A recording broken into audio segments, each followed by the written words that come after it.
നമ്മൾ ഇന്നത്തെ ക്ലാസ്സിൽ നോക്കുന്നതെന്ന് പറഞ്ഞാൽ എങ്ങനെയാണ് നമുക്ക് ഈ ഒരു ഗ്ലാസ്സിനെ ഒരു സൺഗ്ലാസ് ആക്കി മാറ്റാം എന്നുള്ളതാണ്. ഇതിൻ്റെ അകത്ത് സെലക്ഷൻ ടൂളായിട്ടുള്ള പോളിഗണൽ ലാസോ ടൂൾ വെച്ചിട്ട് നമുക്കിതിനെ സെലക്ട് ചെയ്യാം. ഒരെണ്ണം സെലക്ട് ചെയ്ത് കഴിഞ്ഞാൽ ഷിഫ്റ്റ് ഹോൾഡ് ചെയ്തിട്ട് അടുത്ത ഭാഗം വരയ്ക്കുക, ഒരു പുതിയ ലെയർ ആഡ് ചെയ്യുക. ഈ ഒരു ലെയറിലോട്ട് നമ്മൾ ടൂൾ ബോക്സിലുള്ള ഗ്രേഡിയൻറ്റ് ടൂൾ തന്നെ എടുക്കുക. ഇവിടെ സെലക്ട് ചെയ്യുക ഗ്രേഡിയൻറ്റ് ടൂൾ.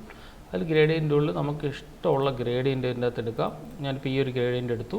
ഗ്രേഡിയൻറ്റ് ടൂൾ വെച്ചിട്ട് നമ്മൾ മുകളിൽ നിന്ന് താഴേക്ക് ഡ്രാഗ് ചെയ്യുക. അതിനുശേഷം നോർമൽ എന്ന് പറഞ്ഞൊരു ഓപ്ഷൻ ഇവിടെയുണ്ട്. നോർമൽ മാറ്റിയിട്ട് നമ്മൾ എന്ത് ചെയ്യുകയെന്ന് വെച്ചാൽ ഓവർലേ ആക്കി കൊടുക്കുക. ഇവ നോക്കിയേ, ഒപ്പാസിറ്റി സ്വല്പം കുറച്ച് കഴിഞ്ഞാൽ കളറിലുള്ളൊരു ഗ്ലാസ് നമുക്ക് കിട്ടിയതായിട്ട് നമുക്ക് കാണാൻ സാധിക്കും. അപ്പോൾ നമുക്ക് ചേഞ്ച് ചെയ്യണമെന്നുണ്ടെങ്കിൽ ഡബിൾ ക്ലിക്ക് ചെയ്താൽ മാത്രം മതി. ജസ്റ്റ് പോവുക, വേറെ ഏത് കളർ വേണം, ഇപ്പോൾ റെഡോ ഓറഞ്ചോ ഏതാണ് കളർ, ആ ഒരു കളറിലുള്ള ഗ്ലാസ് നമുക്ക് ഒറ്റ ക്ലിക്കിൽ തന്നെ ജനറേറ്റ് ചെയ്ത് നമുക്ക് എടുക്കാൻ സാധിക്കും.